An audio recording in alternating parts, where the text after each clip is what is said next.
मोर प्रिय पिलामाने आशा करिबि समस्ते बहुत ही भलरे थिबो। डिस्कशन करिबा आजि आपणकर जो स्टैटिस्टिकल असिस्टेंट रो एग्जाम हेतिला तार रीजनिंग क्वेश्चन को यार पूर्व वीडियो रे ऑलरेडी आमे आपणकर कंप्यूटर्स रो क्वेश्चन को डिस्कशन करथिले। ठीक अछि। तो एथिरे आपणकर बेनिफिट्स कोन हबो ना आपन को ओवरऑल आइडिया आपन को मिल जिवो जे वर्तमान को टाइप रो क्वेश्चंस पडुची एवं आपण माने ताकू करि पारुछंती कि नाही। ठीक अछि। आसंतु ताले काल विलंब न करि के आरंभ करिबा। देखंतु रीजनिंग और मैथमेटिक्स बहुत इजी रे किंतु यदि आपण डेली प्रैक्टिस न करिवे देन भूली भूली जिवे। ठीक अछि। कहूची p माने होची डिवाइड, q माने हला इनटू, r माने हला प्लस, s माने हला माइनस। तले यारो वैल्यू आपनकर कोन बोली पचारिछि। तले हमें केवल ए सिंबल गुडा को चेंज कर देले आपनकर हला 18q 12p 4r 5s 6 ताले q जगह रे हमें कोन पुट करबा ना आपनकर इनटू, q जगह रे आपण इनटू आपनकर पुट कले, p जगह रे आपनकर डिवाइड, p जगह रे आपण डिवाइड आपनकर पुट कले, r माने हला आपनकर प्लस तो r जगह रे आपण प्लस आपनकर पुट कले, s माने हला आपनकर माइनस, s जगह रे आपण माइनस पुट कले। एबे बडमास करिवे आगो आपण हरण कले। ठीक अछि। 12 हरण 4 कले आपनकर 4 3 12। ठीक अछि। देन 12 हो गु मिफे 18 3 आपनकर 54 गुण हे गला। ठीक अछि। नेक्स्ट एबे याको आपण जॉब करिकि वियोग कर दियंतु। ठीक अछि। तले आपनकर केते हे गला 59 रो आपनकर 6 आपनकर गले 53 एटा होछ आपनकर उत्तर। खाली आपन को सिंबल गुडा को चेंज करबार अछि और किछि नै। ठीक अछि। नेक्स्ट आपन को पई जबा देखंतु परवर्ती क्वेश्चन कहूची Raj is standing in the middle of a square field. ठीक अछि। ताले डिस्टेंस और डायरेक्शन अछि माने ए बढिया हमें चारटा आपनकर गारो कर देले। एटा ला आपनकर ईस्ट, एटा ला आपनकर वेस्ट, एटा आपनकर नॉर्थ, एटा आपनकर साउथ। स्टार्टिंग पॉइंट हमें कोटा को नबा एटा कोन कहूची he starts walking diagonally to north east। धर जो एठू आरंभ होई कि से गला कुआडे नॉर्थ ईस्ट याडो को आपनकर गला। ठीक अछि। देन ही टर्न राइट एबे से राइट एडो को आपनकर बुल्ला। राइट माने आपनकर कहि पारंती याडो को आपनकर बुल्ला। ठीक अछि। And reaches the far end of the field. ठीक अछि। सबुठु दूर जगह को आपनकर पहुंचला माने हमें कहि पारिबा ए जगह को आपनकर पहुंचला। ठीक अछि। देन ही टर्न राइट एबे पुणी ए जगह टारे होची त राइट एडो को गला। ए जगह रो त राइट एडो को माने ए एडो को गला। ठीक अछि। In the Midway he again turn right माने एट तरह जो राइट आड़ को आपनकर आसिला एठी एबे एई जगह एठी चाहि से एबे पुणी से त राइट आड़ को गला राइट आड़ को माने धर जो आड़ को गला। ठीक अछि। In half way he turn to his left एबे से एई जगह टू तर लेफ्ट आड़ को आपनकर गला तर लेफ्ट माने आपनकर ए आड़ को। ठीक अछि। And reaches a new far end माने हमें कहि पारिबा एठी आपनकर पहुंचला। In what direction is Raj now facing से आपनकर वर्तमान कुआड को फेस करिसंती। बहुत सुंदर। तो आपण माने देखंतु से कुआड को फेस करिसंती कहले ए आड़ को ना एटा एटा को पटे हो एई पटे हो एटा ए पटा ए पटा साउथ वेस्ट आड़ को ताले साउथ वेस्ट आड़ को आपनकर फेस करिसंती साउथ वेस्ट। ठीक अछि। खाली चारटा गारो करी खाली डायग्राम टा खाली कर देबे ना और किछि नै आपनको आपनकर उत्तर आपे आपे मिल जिवो। ठीक अछि। परवर्ती question Ajay rank 16 from the top से टॉप पटु आपनकर 16 नंबर रे अछि एवं 29 फ्रॉम द बॉटम बॉटम पटु आपनकर केते नंबर रे अछि ना 29 रैंक रे आपनकर रहिछि। बहुत सुंदर। ताले टोटल पिला हमें पाई जिबा ना जदि से आपनकर टॉप पटु अछि आपनकर 16 नंबर आउ बॉटम पटु आपनकर रहिछि केते ना 29 रैंक रे। ताले टोटल पिला आपनकर पाई जिबा केमती पाइबा खाली एई दुईटा को आपनकर जोग करिकि -1 हमें कर देले आपनकर पाई जिबा माने 44 टोटल पिला। एबे कहूची among those who passed an examination। ठीक अछि। 6 boys did not participate in the competition and 5 failed। ताले 44 टा पिला होउतिले ଏବେ 6ଟା ପିଲା ଆପଣଙ୍କର ଜମାରୁ ପାର୍ଟିସିପେଟ୍ କରିନାହାନ୍ତି। ଆଉ 5ଟା ପିଲା ଆପଣଙ୍କର ଫେଲ୍ ହେଲେ। ତାହେଲେ ବର୍ତ୍ତମାନ ସେ ପଚାରିଛି ଟୋଟାଲ ପିଲା ଆପଣଙ୍କର କେତେ? ତାହେଲେ କେତେ ପିଲା ହେଇଗଲେ? 55ଟା ପିଲା ହେଇଗଲେ ନା ଆପଣଙ୍କର। ଠିକ୍ ଅଛି। ଏଇଟା ଆପଣଙ୍କୁ ପଚାରିଛି। ଟପ୍ ପଟୁ ବି ଦେଇଛି, ବଟମ୍ ପଟୁ ବି ଦେଇଛି। ଆଗ ଆମେ ଟୋଟାଲ ପାଇଗଲେ। ଏବେ କହୁଛି 6ଟା ପିଲା ଜମାରୁ ପରୀକ୍ଷା ଦେଇନାହାନ୍ତି। ତାଙ୍କୁ ବି ଏଡ୍ କଲେ। ଆଉ 5ଟା ପିଲା ଫେଲ୍ ହେଇଛନ୍ତି। ଏତିକି ପିଲା ପାସ୍ କରିଛନ୍ତି। ପରୀକ୍ଷା ଦେଇନାହାନ୍ତି ଏତିକି। ଏତିକି ପିଲା ଆପଣଙ୍କର ଫେଲ୍ ହେଇଛନ୍ତି। ତାକୁ ଏଡ୍ କରିଦେଲେ ଆମର ଟୋଟାଲ ବାହାରିଗଲା। ଏବେ ନେକ୍ସଟ ଆପଣଙ୍କ ପାଇଁ ଯିବା। ଦେଖନ୍ତୁ କଣ କହୁଛି। In a row of girls, Rita and Monica occupy the 9th place from the right hand. Right ପଟୁ ଆପଣଙ୍କର କେତେ ନା 9 ନମ୍ବର ଆପଣଙ୍କର ପାଇଛନ୍ତି। ଠିକ୍ ଅଛି, ବହୁତ ସୁନ୍ଦର। ତାପରେ ନେକ୍ସଟ ଆପଣଙ୍କର କଣ କହୁଛି? 9th place from the right hand and 10th place from the left hand ବୋଲି ଆପଣଙ୍କର କହୁଛି। If they interchange their ଆପଣଙ୍କର ପୋଜିସନ, ଯଦି ସେମାନେ ତାଙ୍କର ପୋଜିସନ ଗୁଡାକୁ ଆପଣଙ୍କର ଇଣ୍ଟରଚେଞ୍ଜ ଆପଣଙ୍କର କରନ୍ତି, Rita and Monica occupy 17th place from the right and 18th place from the left. ঠিক ଅଛି। Then how many girls are there in the row? ଆମେ ଡାଇରେକ୍ଟଲି ଆପଣଙ୍କର କରିଦେଲେ ଆପଣଙ୍କର ହବ। ଏଇ ଲାଇନଟା ଖାଲି ଦେଖନ୍ତୁ ହେଲା। ଏଇ ଲାଇନଟାକୁ ଦେଖିଦେଲେ ଆପଣଙ୍କର ଭଲସେ ହେବ। କହୁଛି Rita and Monica occupy the 9th place from the right hand and the 10th place from the left hand. Left ପଟୁ ଆପଣଙ୍କର ଦେଇଛି କେତେ ନା 10 ଜଣ। ଆଉ ସେଇ ଜିନିଷଟା ଯଦି ସେମାନେ ଇଣ୍ଟରଚେଞ୍ଜ କରନ୍ତୁ ହେଲା, ତାହେଲେ ରାଇଟ୍ ପଟୁ ଆପଣଙ୍କର କେତେ ହେଇଯାଉଛି ନା 17 ନମ୍ବର ଆପଣଙ୍କର ହେଇଯାଉଛି। ତାହେଲେ ଏଇ ଦୁଇଟାକୁ ଯୋଗ କରିକି -1 ଆପଣଙ୍କର କରିଦେବା। 26ଟା ପିଲା ଅଛନ୍ତି। ଆଉ ଯୋଉ ପଟୁ ଆପଣଙ୍କର କଲେ ବି ଆପଣଙ୍କର ସେମ୍ ଜିନିଷ ହିଁ ଆପଣଙ୍କର ବାହାରିବ। ଆପଣ କହିବେ ସାର୍ ଆର ପଟୁ ଆପଣଙ୍କର କଲେ ସେଇ ସେମ୍ ଜିନିଷ ହିଁ ଆପଣଙ୍କର ବାହାରିବ। କହୁଛି Kailash remember that his brother Deepak's birthday falls after 20th May. କହୁଛି କୈଳାସର ଭାଇର ଜନ୍ମଦିନ, ଠିକ ଅଛି, ଦୀପକର ଜନ୍ମଦିନ କେବେ କହୁଛି ନା 20 ତାରିଖ ପରେ ହୁଏ। 20 ତାରିଖ ପରେ 20 ମେ ପରେ ମାନେ ଆଇଦର 21 ହେଇଥିବ, ନହେଲେ 22 ହେଇଥିବ, କିମ୍ବା 23 ହେଇଥିବ। କିନ୍ତୁ 28 ପୂର୍ବରୁ ମାନେ 24, 25, 26, 27 ଏଇ ଭିତରେ ହେଇଥିବ। 20 ରୁ ପରେ 28 ରୁ ପୂର୍ବରୁ ମାନେ ଏଇ ଭିତରେ ହେଇଥିବ। ଏବେ କହୁଛି Gita remember that Deepak's birthday falls before 22nd May. 22 ତାରିଖ ପୂର୍ବରୁ ପଡେ। ତ 22 ତାରିଖ ପୂର୍ବରୁ ତ ଖାଲି ଗୋଟେ ରହିଲା 21 ତାରିଖ ନା। ବଟ୍ ଆଫ୍ଟର 12th ମେ 12 ତାରିଖ ପରେ। 12 ତାରିଖ ପରେ ମାନେ 13, 14, 15, 16, 17, 18, 19, 20। ଏବେ ଖାଲି ଦେଖିଦେବେ କମନ କୋଉଠି ଅଛି ହେଲା। ଏଠି ବି ସେ 21ଟା ହଉଛି, ଏଠି ବି 21ଟା। 20 ତାରିଖ ପରେ 28 ତାରିଖ ପୂର୍ବରୁ, କିମ୍ବା 12 ତାରିଖ ପରେ 22 ତାରିଖ ପୂର୍ବରୁ ସେ 21 ତାରିଖଟା ଆପଣଙ୍କର ଆସୁଛି। ତାହେଲେ କୋଉଟା ହେଇଯିବ? 21 ମେ ଆପଣଙ୍କର ହେଇଯିବ। ଚଳିବ? Very good. ଏଇଟା ଆପଣଙ୍କର ପଚାରିଛି। ନେକ୍ସଟ ଦେଖନ୍ତୁ, ଏଇଟା ହଉଛି ଆପଣଙ୍କର 14ର ସ୍କୋୟାର, ଏଇଟା 13ର ଆପଣଙ୍କର ସ୍କୋୟାର, 12ର ସ୍କୋୟାର, ଦେନ୍ କେତେ ହେଇଯିବ? 11ର ସ୍କୋୟାର ହେଇଯିବ। 11ର ସ୍କୋୟାର କେତେ ହେଇଯିବ ରେ? 121। ଏଇଟା ପଚାରିଛି। ଠିକ ଅଛି। ଦେନ୍ 4 ଦେଖନ୍ତୁ, 4ଟା 44 ଆପଣଙ୍କର ହେଲା। ମାନେ 4ରେ 11 ଗୁଣନ ହେଇଛି 44। ତାହେଲେ ଏଇଠି କେତେରେ 11 ଗୁଣନ କଲେ 77 ହବ? 7ରେ ନା। ଯଦି ଆମେ 7ରେ ଆପଣଙ୍କର 11 ଆପଣଙ୍କର ଗୁଣନ କରିଦେବା, ତାହେଲେ 77 ହେଇଯିବ ନା। ତାହେଲେ ଉତ୍ତର କେତେ ହେଇଯିବ? 7। Very good. ନେକ୍ସଟ ଇ ଦେଖନ୍ତୁ, ଆପଣଙ୍କର ଏଇଟା କଣ ହେଲା? ଏଫ୍ ହେଲା, ଏଇଟା ଏଫ୍ ହେଲା। ଏବେ ଏଫ୍ ଟା ଦେଖନ୍ତୁ ଜି କୁ ଛାଡିକି ଏଚ୍ ହେଇଛି।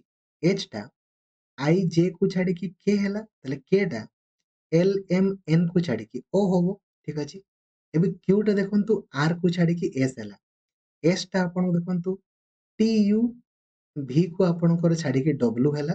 ଡବ୍ଲୁ ଟା ଏକ୍ସ ୱାଇ ଜେଡ୍ କୁ ଆପଣଙ୍କର, ଠିକ ଅଛି, ଛାଡିକି ଆପଣଙ୍କର ଏ ଆପଣଙ୍କର ହେଇଛି। ଏବେ ଏଟା ତାହେଲେ ବି ସି ଡି କୁ ଛାଡିକି ଆପଣଙ୍କର ଇ ଆପଣଙ୍କର ହବ। କିମ୍ବା କିମ୍ବା ଆପଣଙ୍କୁ ଦେଖନ୍ତୁ ହେଲା, କ୍ୟୁଟା ଆପଣଙ୍କୁ ଷ୍ଟାର୍ଟିଂ ତ ଆମେ ପାଇଗଲେ ଆପଣଙ୍କର ଅଟା ହବ। ଠିକ ଅଛି। ଏବେ ନେକ୍ସଟଟା କ୍ୟୁଟା ଆର୍ କୁ ଛାଡିକି ଏସ୍ ଟା, ଟି ୟୁ ଆପଣଙ୍କର ଭି କୁ ଛାଡିକି ଆପଣଙ୍କର ଡବ୍ଲୁ। ଠିକ ଅଛି। ତାହେଲେ ଏଇଟା ଏଟା ଆପଣଙ୍କର କଣ ହେଇଯିବ? ଏଫ୍ ହେଇଯିବ। ଦେଖନ୍ତୁ ଏଫ୍, ଓ ଏଫ୍, ଓ ଏଫ୍। ଏଠି ତ ଗୋଟେ ହିଁ ଆପଣଙ୍କର ଅଛି, ଏମିତି ବି ଓ ଏଫ୍ ଗୋଟେ, ଓ ବି ତ ହବନି, ଓ ଏଫ୍ ତାହେଲେ। ଠିକ ଅଛି। ଏବେ ନେକ୍ସଟ ଦେଖନ୍ତୁ, ନେକ୍ସଟ ଆର୍ ଟା ଆପଣଙ୍କର ଏ ବୋଧେ ପଛ ଆଡକୁ ହେଲା। ଏଫ୍ ଟା ଆଇ ଆପଣଙ୍କର ହେଲା। ମାନେ ଏଫ୍ ଜି ଏଚ୍ କୁ ଛାଡିକି ଆଇ ହେଲା। ତାହେଲେ ଆଇ ଟା ଜେ କେ କୁ ଆପଣଙ୍କର ଛାଡିକି କଣ ହେଇଯିବ? ଏଲ୍ ହେଇଯିବ। ଏଲ୍ तबे देखो एल टा एम एन को छाड़ी ओ ହେଇଛି ତାହେଲେ ଷ୍ଟାର୍ଟିଂ ଆପଣ ପାଇଗଲେ ଏଲ୍ ଆପଣଙ୍କର ହେଲା। ଏବେ ନେକ୍ସଟଟା ବି ଆପଣଙ୍କର କେ ହବ ଦେଖନ୍ତୁ କାହିଁକି ନା ଏଲ୍ କେ ଅଛି ଆପଣଙ୍କୁ ଦେଖିବାର ନାହିଁ। ଏବେ ଏଇଟା ଡି ଦେଖନ୍ତୁ ଡି ଟା ଇ ଏଫ୍ କୁ ଛାଡ଼ିକି ଜି ହେଲା, ଜି ଟା ଏଚ୍ ଆଇ କୁ ଛାଡ଼ିକି କ'ଣ ହେଇଯିବ ଜେ ହେଇଯିବ ନା ଜେ ଜେ ଜେଡ୍ ଦେଖନ୍ତୁ କେ ଏଲ୍ କୁ ଛାଡ଼ିକି ଏମ୍ ହେଇଛି ତାହେଲେ କ'ଣ ହେଇଗଲା ରେ ଏଲ୍ କେ ଜେ ଠିକ୍ ଅଛି। ନେକ୍ସଟ କହୁଛି ଯଦି 25 ଡିସେମ୍ବର 1990 ଟ୍ୟୁଜଡେ ଆପଣଙ୍କର ଥାଏ ତାହେଲେ 25 ଡିସେମ୍ବର 2020 ଆପଣଙ୍କର କୋଉ ଡେ ଆପଣଙ୍କର ହବ ବୋଲି ପଚାରିଛି। ବହୁତ ହି ସୁନ୍ଦର ଆପଣଙ୍କ ଜିନିଷ ଅଟେ। 1990 ରୁ ସେ ଆପଣଙ୍କର କହୁଛି 2000 ଆପଣଙ୍କର 20। ଆଗ ଏଥିରେ ଆପଣ ଅଡ୍ ଡେଜ୍ ଗୁଡାକୁ କାଲକୁଲେଟ୍ କରିବେ। ଅଡ୍ ଡେଜ୍ ଗୁଡା ଆପଣଙ୍କର 1990 ରୁ 2020 ମଧ୍ୟରେ ସର୍ବମୋଟ ଆପଣ ଦେଖିଦେବେ 38ଟା ଖଣ୍ଡେ ଆପଣଙ୍କର ଅଡ୍ ଡେଜ୍ ଆପଣଙ୍କର ବାହାରୁଛି ବା 38 ମାନେ 12 3 36 ଆଉ ଆପଣଙ୍କର ବା ସେ ତିନିଟା ଆପଣଙ୍କର ଅଡ୍ ଡେଜ୍ ଆପଣଙ୍କର ବାହାରୁଛି। ତାହେଲେ ଆମେ ତିନି ଦିନ ଖାଲି ଆପଣଙ୍କର ବଢେଇ ଦେଲେ ହେଇଯିବ। ଠିକ ଅଛି। ତାହେଲେ ଟ୍ୟୁଜଡେ ଯଦି ଆପଣଙ୍କର ଅଛି ଦେନ୍ 3 ଦିନ ଆପଣଙ୍କର ବଢେଇ ଦେଲେ ସେଇ ଫ୍ରାଇଡେ ଆପଣଙ୍କର ହେଇଯିବ। ତାହେଲେ ଫ୍ରାଇଡେ ଉତ୍ତର। ନେକ୍ସଟ ଦେଖନ୍ତୁ ଏଫ୍ ଏମ୍ ଆର୍ ଆପଣଙ୍କର ରହିଛି। ଏଫ୍ ଟା ଆପଣଙ୍କର କ'ଣ ହେଲା ନା ଏଇଟା ଏଫ୍ ଟା ଆପଣଙ୍କର ଇ ହେଇଛି। ତାହେଲେ ଏଇଭଳିଆ ଆପଣଙ୍କର କୋଉଟା ରହିଛି ବୋଲି ପଚାରିଛି। ରାଇଟ୍ କୋଉଟା ଆପଣଙ୍କର ରହିଥିବ ମାନେ ୟାର ତାହେଲେ ଏକ୍ସ ଟା ତ ଆପଣଙ୍କର ଜେଡ୍ ହବନି ୱାଇ ହେବା କଥା। କ୍ୟୁ ଟା ତ ଆପଣଙ୍କର ପି ହବନି ଆଗକୁ ବଢିବା କଥା ଯେ ହଉନି। ୟୁ ଟା ଆପଣଙ୍କର ଏସ୍ ହବ କି ନାହିଁ ତାହେଲେ ଏସ୍ ଟା ଆପଣଙ୍କର ଦେଖନ୍ତୁ ଟି ହବ। ଏଲ୍ ଟା ଏମ୍ ଏଫ୍ ଟା ଜି କ୍ୟୁ ଟା ଆର୍ ଜେଡ୍ ଟା ଆପଣଙ୍କର ଏ ଅପସନ ନମ୍ବର ସି। କହୁଛି ଦୀପକ ରାହୁଲ ମନୋଜ ଏଣ୍ଡ କପିଲାର brothers who is the heaviest ସବୁଠାରୁ ହେଭିଏଷ୍ଟ ଆପଣଙ୍କର କିଏ ବୋଲି କହୁଛି। କେତେ ଜଣ ଅଛନ୍ତି 4 ଜଣ ଭିତରେ। Rahul is heavier than Deepak and Kapil. Rahul ଟା କ'ଣ କହୁଛି ନା ଆପଣଙ୍କର କାହାଠାରୁ ବଡ ନା ଦୀପକ ଆଉ କପିଲ ଠାରୁ ଆପଣଙ୍କର ବଡ। ଠିକ ଅଛି। ବଟ୍ ଲାଇଟର ଦେନ୍ ମନୋଜ କିନ୍ତୁ ମନୋଜ ଠାରୁ ହାଲୁକା ତାହେଲେ ମନୋଜ ଟା ଆପଣଙ୍କର ବଡ।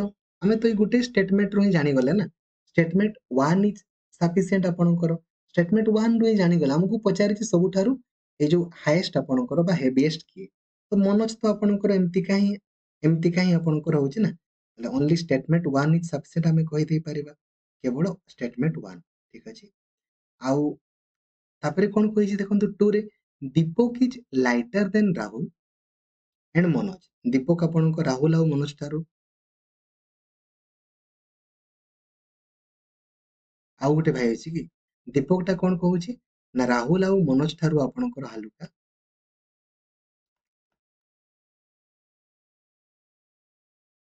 ବଟ୍ ହେଭିୟର ଦେନ୍ କପିଲ କପିଲ ଠାରୁ ଆପଣଙ୍କର ବଡ।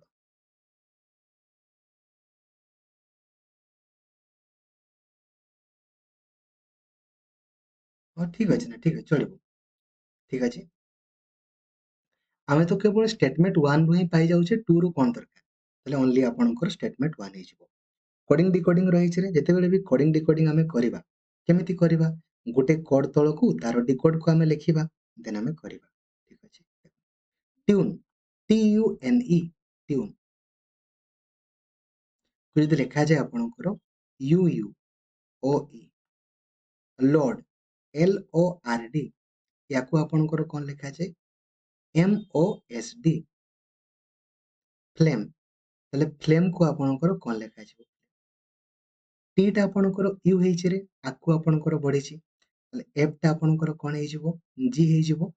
ଏବେ ଦେଖନ୍ତୁ ୟୁ ଟା ଆପଣଙ୍କର ୟୁ ଅଛି ରାଇଟ୍ ତାହେଲେ ଏଲ୍ ଟା ଆପଣଙ୍କର ଏଲ୍ ରହିବ ଏନ୍ ଟା ଆପଣଙ୍କର ଓ ହେଲା ତାହେଲେ ଏ ଟା ଆପଣଙ୍କର ବି ହେଇଯିବ ଜି ଜିଏଲ୍ ବି। ଏବେ ଦେଖନ୍ତୁ ସେମିତିକା ହେଇନି ସେ କ'ଣ କରିଛି କହିଲେ ଖାଲି ଭାୱେଲ ଗୁଡାକୁ ଦେଖନ୍ତୁ ସମାନ ରଖିଦେଇଛି ହେଲା ଭାୱେଲ ଗୁଡାକୁ ଆପଣଙ୍କର ସମାନ ରଖିଦେଇଛି କିନ୍ତୁ ଏଠି ସେକେଣ୍ଡ ଆଉ ଫୋର୍ଥ ଟାକୁ ବି ଆପଣଙ୍କର ସିଏ ସମାନ ହିଁ ଆପଣଙ୍କ ରଖିଛି। ଏଲ ଓ ଆର ଡି କୁ ଲେଖା ହେଇଛି ଆପଣଙ୍କର ଏମ ଓ ଏସ୍ ଟି ସେ କନସୋନାଣ୍ଟ ଗୁଡାକୁ ଦେଖନ୍ତୁ ଆପଣଙ୍କର କ'ଣ କରିଛି କହିଲେ ଗୋଟେ ଲେଖାଏଁ ଆପଣଙ୍କର ବଢେଇଛି ଏବଂ ଭାୱେଲ ଗୁଡାକୁ ଦେଖନ୍ତୁ ପୁରାପୁରି ସମାନ ରଖିଛି। ଭାୱେଲ ଗୁଡାକୁ ସମାନ ରଖିଛି କିନ୍ତୁ ଏଇଠି ଦେଖନ୍ତୁ ଗୋଟେ ଏଇ ଯୋଉ ଏଲ ଓ ଆର ଡି ଟାକୁ ସେ ଏମ ଓ ଏସ୍ ଡି କେମିତି କଲା କନସୋନାଣ୍ଟ ଗୁଡାକୁ ଆପଣଙ୍କର ବଢେଇଲା ଠିକ ଅଛି। ଏଇ ଡି ଟାକୁ ବି ତ ଆପଣଙ୍କର ବଢେଇବା କଥା ନା ଦେଖନ୍ତୁ ଏଇ ଯୋଉ ଏଲ ଓ ଆର ଡି ଟାକୁ ଏମ ଓ ଏସ୍ ଇ ଆପଣଙ୍କର କରିବା କଥା ନିହାତି ଏମ ଓ ଏସ୍ ଇ ତେବେ କାହିଁକି ନା କନସୋନାଣ୍ଟ କୁ ସେ ବଢଉଛି ନା ତେଣୁକରି ଏଇଟା ତାହେଲେ ଏଫ୍ ଟା ଆପଣଙ୍କର ଜି ହେଲା, ଏଲ୍ ଟା ଆପଣଙ୍କର ଏମ୍ ହେଇଯିବ, ଜିଏମ୍ ହେଲା। ତାପରେ ଏଟା ଆପଣଙ୍କର ଏଟା ତ କିନ୍ତୁ ଆପଣଙ୍କର ଏ ରହିବରେ ଏ ରହିବ କାହିଁକି ନା ସମାନ ରହିବ। ଏମ୍ ଟା ଆପଣଙ୍କର ଏନ୍ ହବ ଆଉ ଇ ଟା ଆପଣଙ୍କର ଇ ରହିବ, ତାହେଲେ ଜିଏମ୍ ଏ ଏନ୍ ଠିକ ଅଛି। ନେକ୍ସଟ ପରବର୍ତ୍ତୀ ଆପଣଙ୍କର କ୍ୱେଶ୍ଚନ ଦେଖନ୍ତୁ, ଯଦି ହେଡ୍ କୁ ଲେଖାଯାଏ 8120 ତାହେଲେ ବେନ୍ କୁ ଆପଣଙ୍କର କେମିତିକା ଲେଖାଯିବ? ବୋଧ ହୁଏ ସମସ୍ତଙ୍କର ଖାଲି କୋଡ୍ ଗୁଡା ଆପଣଙ୍କୁ ଲେଖା ହେଇଛି। ଏଚ୍ ଟା ଆପଣଙ୍କର 8 ନମ୍ବରରେ ଅଛି ନା, ଏଚ୍ ଟା ଆପଣଙ୍କର 8 ନମ୍ବରରେ ସେ ଆପଣଙ୍କର ଲେଖିଦେଲା। ଏଟା ଆପଣଙ୍କର 1 ନମ୍ବରରେ ଆଉ ଟି ଟା ଆପଣଙ୍କର ରହିଯାଇଛି 20 ନମ୍ବରରେ। ତାହେଲେ ବେନ୍ ଟାକୁ ବି ଆମେ ଲେଖିଦେଇ ପାରିବା। ବିଟା ଆପଣଙ୍କର 2 ନମ୍ବରରେ, ଏଟା ଆପଣଙ୍କର 1 ନମ୍ବରରେ, ଏନ୍ ଟା ଆପଣଙ୍କର 14 ନମ୍ବରରେ, 2114 ଆପଣଙ୍କର ହେଇଯିବ। ଠିକ ଅଛି ହେଲା। ଯଦି ପିଙ୍କ କୁ ଲେଖାଯାଏ ଏମିତିକା, ରେଡ୍ କୁ କେମିତି? ସବୁ କୋଡ୍ ଗୁଡା ଖାଲି କୋଡ୍ ତ ଲେଖା ହେଇଛି, ଆଉ ସବୁ କୋଡ୍ ଗୁଡା ଆପଣଙ୍କୁ ଲେଖା ହେଇଛି। ତାହେଲେ ଆର୍ ଟା ଆପଣଙ୍କର କେତେ ନମ୍ବରରେ ଥାଏ ରେ? 18 ନମ୍ବରରେ। ଇ ଟା ଆପଣଙ୍କର 5 ନମ୍ବରରେ ଆପଣଙ୍କର ଥାଏ ଆଉ ଡି ଟା ଆପଣଙ୍କର 4 ନମ୍ବର 1854 ଏଇଟା ଚଳିବ। Next, My birthday is on Sunday, 21st May. On what day of the week will be Ram's birthday? In the same year, if Ram was born on 26 October ଆପଣଙ୍କର, ଠିକ ଅଛି। ଆପଣଙ୍କର 21 ମେ ରେ ଆପଣଙ୍କର ଜନ୍ମ ହେଇଛି, ଯୋଉଟା କି ଆପଣଙ୍କର ସଣ୍ଡେ ଦିନ ଅଟେ। ତାହେଲେ 26 ଅକ୍ଟୋବରରେ ଆପଣଙ୍କର କୋଉ ଡେଟ୍ ଆପଣଙ୍କର ହବ ବୋଲି ପଚାରିଛି। ବହୁତ ସୁନ୍ଦର ଜିନିଷଟା ଆପଣଙ୍କର ଅଟେ, ବହୁତ ସୁନ୍ଦର। ଆମେ ଆରାମସେ ଆପଣଙ୍କର କରିଦେବା। ଯୋଉ ପଟୁ କଲେ ବି ଆପଣ ମାନେ ଇଜିଲି କରିଦେଇ ପାରିବେ, ଯୋଉ ପଟୁ କରନ୍ତୁ। ଆପଣ ନିଜେ ନିଜେ ବି ଲେଖିଦେଇ ପାରିବେ ଆପଣଙ୍କର, ହେଲା। ଏମିତି ନିଜେ ନିଜେ ବି ଛୋଟ ପିଲାଙ୍କ ଭଳିଆ ସଣ୍ଡେ ମଣ୍ଡେ କରିଦେଇ ପାରିବେ, ଆଉ ନହେଲେ ଡାଇରେକ୍ଟଲି ଆପଣଙ୍କର କାଲକୁଲେଟ କରିଦେଲେ ବହୁତ। ମେ ମାସ ଅଛି, ଏବେ ଜୁନ ମାସଟା 30 ଦିନ, ଜୁଲାଇ ଆପଣ 31 ଦିନ, ଆଉ ଅକ୍ଟୋବରରେ ସେ ଆପଣଙ୍କର କେତେ ତାରିଖ କହୁଛି ନା 26 ତାରିଖ ବୋଲି ଆପଣଙ୍କର କହୁଛି। ଅକ୍ଟୋବର ଆପଣଙ୍କର 26 ତାରିଖ, ତାହେଲେ ଆଉ ମେ ରେ ଆପଣଙ୍କର ଆଉ କେତେ ଦିନ ବାକି ରହିଛି ଦେଖନ୍ତୁ। ମେ ରେ 21 ତାରିଖ ଦିନ ସେ ଆପଣଙ୍କର ଜନ୍ମ ହେଇଛନ୍ତି, 21 ତାରିଖ ଦିନ। ତାହେଲେ ଠିକ ଅଛି, ମେ ରେ ଆଉ 10 ଦିନ ଆପଣଙ୍କର ବାକି ଅଛି। ଟୋଟାଲ ଆପଣ ଏଡ୍ କରିଦିଅନ୍ତୁ, କେତେ ହଉଛି ଆପଣଙ୍କର ହେଲା। ଏବେ ଏଇଟାକୁ ଆମେ କଣ କରିବା ନା 7 ରେ ଆପଣଙ୍କୁ ଡିଭାଇଡ କରିଦେବା, କାହିଁକିନା ଯେହେତୁ ଆପଣଙ୍କର ଗୋଟେ ସପ୍ତାହରେ 7 ଦିନ, ତେଣୁକରି 7 ରେ ଡିଭାଇଡ କରିଦିଅନ୍ତୁ। ଦେଖିଦିଅନ୍ତୁ ଆପଣଙ୍କର କେତେ ଦିନ, ଖାଲି କେତେ ଆପଣଙ୍କର ଭାକ୍ସିସ୍ ଆପଣଙ୍କର ରହୁଛି। 7 କୁ ଆପଣଙ୍କର 7 କରିଦେଲେ, 6 ଆପଣଙ୍କର ଭାକ୍ସିସ୍ ରହୁଛି 6, ତାହେଲେ ଖାଲି 6 ଦିନ ଖାଲି ବଢେଇ ଦେବେ। ସଣ୍ଡେରୁ ଯଦି ଆପଣ 6 ଦିନ ଆପଣଙ୍କର ବଢେଇ ଦେବେ, ଆପଣଙ୍କର କାଟି ଦିଅନ୍ତୁ ମଣ୍ଡେ, ଟ୍ୟୁଜଡେ, ୱେଡନେସଡେ, ଥର୍ସଡେ, ଫ୍ରାଇଡେ, ସାଟରଡେ। ତାହେଲେ ଉତ୍ତର କଣ ହେଇଯିବ ନା ସାଟରଡେ ଆପଣଙ୍କର ହେଇଯିବ। ଏଇଟା ଖାଲି ଦେଖିଦିଅନ୍ତୁ କେତେ ଦିନ ଆପଣଙ୍କର ବାକି ଅଛି, ସେଗୁଡାକୁ ସବୁ ଗୁଡା ଏଡ୍ କରିଦେଲେ 21 ତାରିଖ 21 ମେ ଆପଣଙ୍କର ହେଇଛି, ମାନେ ଆଉ 10 ଦିନ ଅଛି। ମେ ଟା, ଜୁନଟା ଆପଣଙ୍କର 30, ଜୁଲାଇରେ 31, ଆଉ ଅକ୍ଟୋବର ତ ଆପଣଙ୍କର 26 ତାରିଖ ବୋଲି ସେ ପଚାରିଛି, ହେଲା। କରିଦେଲେ, ତାପରେ ଖାଲି 7 ରେ ଆପଣ ଡିଭାଇଡ କରିଦେବେ, ଯାହା ଭାକ୍ସେସ୍ ରହିବ ସେତିକି ଦିନ ବଢେଇ ଦେବେ। ଠିକ ଅଛି। କୋଡିଂ ଡିକୋଡିଂ ଆପଣଙ୍କର ରହିଛି, କେମିତି କରିବେ? ଗୋଟେ କୋଡ ତଳକୁ ତାର ଡିକୋଡ କୁ ଆପଣ ଲେଖିଦେବେ ମାଡ୍ରାସ। ଏହାର ଡିକୋଡ ସେ କଣ କହୁଛି ନା NBESBT।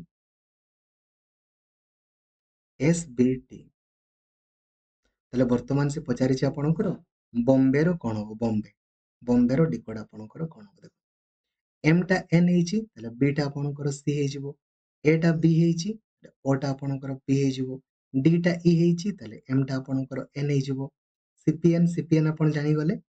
ତାପରେ ଆର୍ ଟା ଆପଣଙ୍କର ଏସ୍ ହେଇଛି, ବି ଟା ସି, ଏ ଟା ବି, ୱାଇ ଟା ଆପଣଙ୍କର ଜେଡ୍, ହେଲା। ଏଇଟା ଆକୁ ଆପଣଙ୍କ ପାଇଁ ଯିବା। ନେକ୍ସଟ ଦେଖନ୍ତୁ କଣ କହୁଛି, ଯଦି ଏଇଟାକୁ ଆମେ ମିନିଂଫୁଲ ଅର୍ଡରରେ ଆପଣଙ୍କର ସଜେଇବା, ଦେନ୍ ଆପଣଙ୍କର କେମିତିକା ଆପଣଙ୍କର ହବ। ଠିକ ଅଛି ରେ, ଆଗକୁ ହଉଛି ସେ ଆପଣ ଚାଇଲ୍ଡକୁ ନେବେ, ଦେନ୍ ରେନ୍। ଚାଇଲ୍ଡ କାହାକୁ ଦେଖି, ଆଗ ବର୍ଷା ହବ ନା, ଆଗ ପିଲାମାନେ ଆପଣଙ୍କର ବର୍ଷା ହଉଥିବ, ବର୍ଷା ହେଲେ ସୂର୍ଯ୍ୟକୁ ଦେଖିଲେ ରେନବୋ ପିଲାମାନେ ଦେଖାଯାଏ, ୟା ଦ୍ୱାରା ପିଲାଟା ଆପଣଙ୍କର ଖୁସି ହୁଏ, ରାଇଟ ନା। ତାହେଲେ ଅପସନ ନମ୍ବର ଆପଣଙ୍କର ବି ଟା ବେଷ୍ଟ ଲାଗୁଛି। ଦେଖନ୍ତୁ ଆଉ କୋଉଟାକୁ ପୁଟ୍ କଲେ ସେ ଗୋଟେ ମିନିଂଫୁଲ ଆପଣଙ୍କର ହଉଛି କି, ନିଜେ ନିଜେ ପୁଟ୍ କରିକି ଦେଖନ୍ତୁ। ବର୍ଷାକୁ ଦେଖିଲେ, ଆଗ ତ ବର୍ଷା ଦେଖିବ ଛୁଆଟା, ବର୍ଷା ଦେଖିଲା, ଦେନ୍ ସୂର୍ଯ୍ୟକୁ ଦେଖିଲେ ଆପଣଙ୍କର ରେନବୋ ଦେଖାଯାଏ। ରେନବୋ ଦେଖାଗଲେ ପିଲାଟା ଖୁସି ଆପଣଙ୍କର ହୁଏ। ଏଇଟା ଠିକ୍ ଅଛି। ହ୍ୱାଇଟକୁ ଯଦି କୁହାଯାଏ ଆପଣଙ୍କର ୟେଲୋ, ୟେଲୋକୁ ବ୍ଲୁ, ବ୍ଲୁକୁ ରେଡ୍, ରେଡ୍‌କୁ ବ୍ଲାକ୍, ବ୍ଲାକ୍‌କୁ ଭାୟୋଲେଟ୍, ଭାୟୋଲେଟ୍‌କୁ ଗ୍ରୀନ୍। ଦେନ୍ ବର୍ତ୍ତମାନ କହୁଛି then what would be the colour of lighting light light emitting from the bulb. ବଲ୍ବରୁ ଆପଣଙ୍କର କୋଉ କଲର୍ ଆପଣଙ୍କର ବାହାରିଥାଇରେ? ବଲ୍ବରୁ ଆପଣ ଯୋଉ ଘରମାନଙ୍କରେ ବଲ୍ବ ୟୁଜ୍ କରୁଛନ୍ତି, ସେଇଠୁ ଆପଣଙ୍କର କୋଉ କଲର୍ ଆପଣଙ୍କର ବାହାରେ? ଆମେ ଜାଣିଛେ ମେକ୍ସିମମ୍ ଗୁଡ଼ା ପ୍ରାୟତଃ ଆପଣଙ୍କର ସେ ହ୍ୱାଇଟ୍ ହିଁ ବାହାରେ ମେକ୍ସିମମ୍। ତେଣୁକରି ହ୍ୱାଇଟ୍‌ଟାକୁ ଆମେ କ'ଣ ବୋଲି କହିବା ନା ୟେଲୋ ବୋଲି କୁହାଯାଏ। ୟେଲୋ ବୋଲି କହିଦେଇ ପାରିବା। ଠିକ୍ ଅଛି। କାହିଁକିନା ଏଇଠି ଲାଇଟ୍ କ'ଣ ବାହାରେ ତାକୁ ଦେଖିବା ପାଇଁ ପଡ଼ିବ ଆପଣଙ୍କୁ ନହେଲେ ହେଲା। ତାପରେ ନେକ୍ସଟ ଆପଣଙ୍କର କ୍ୱେଶ୍ଚନ୍ କ'ଣ କହୁଛି? Consider P is ବିଗର then Q। Pଟା ଆପଣଙ୍କର Q ଠାରୁ ବଡ଼ ବଟ୍ ସର୍ଟର ଦେନ୍ R, ମାନେ Rଟା ବଡ଼ ଅଛି। S is smaller than R। Sଟା ଆପଣଙ୍କର R ଠାରୁ ଆପଣଙ୍କର ଛୋଟ। ଠିକ୍ ଅଛି। R ଠାରୁ ଆପଣଙ୍କର ଛୋଟ but bigger than P। S is smaller than ଆପଣଙ୍କର R ବଟ୍ ବିଗର ଦେନ୍ ଆପଣଙ୍କର P। ଏ କିନ୍ତୁ P ଠାରୁ ବଡ଼ ଅଛି। ଠିକ୍ ଅଛି। Q is greater then S। Qଟା ଆପଣଙ୍କର କ'ଣ କହୁଛି ନା S ଠାରୁ ଆପଣଙ୍କର ବଡ଼। Qଟା S ଠାରୁ ବଡ଼। ଠିକ୍ ଅଛି। ହେଲା। ଏବେ କହୁଛି if the statement 1 and 2 are true then statement 3 will be। 3ଟା ଆପଣଙ୍କର ଯଦି 1 ଆଉ 2 ଆପଣଙ୍କର ଟ୍ରୁ ହୁଏ ଦେନ୍ 3ଟା ଆପଣଙ୍କର କ'ଣ ବୋଲି ପଚାରିଛି। ଷ୍ଟେଟମେଣ୍ଟ 1ରେ ଆମେ ଦେଖିଲେ ଯେ P is ବିଗର then Q, Q ଠାରୁ ବଡ଼ ବଟ୍ ସର୍ଟର ଦେନ୍ R ଏବଂ S is smaller than R। Sଟା ଆପଣଙ୍କର କ'ଣ କହୁଛି ନା R ଠାରୁ ଆପଣଙ୍କର ସାନ।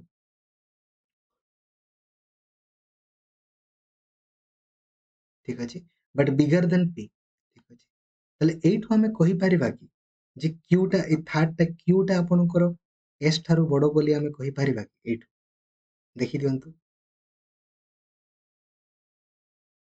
Qଟା S ଠାରୁ ଆପଣଙ୍କର ବଡ଼ ବୋଲି ତା ସମ୍ପର୍କରେ କିଛି ଲେଖା ହେଇନି କାହିଁକି ନା Q ଠାରୁ ବଡ଼ ଆପଣଙ୍କର Pଟା।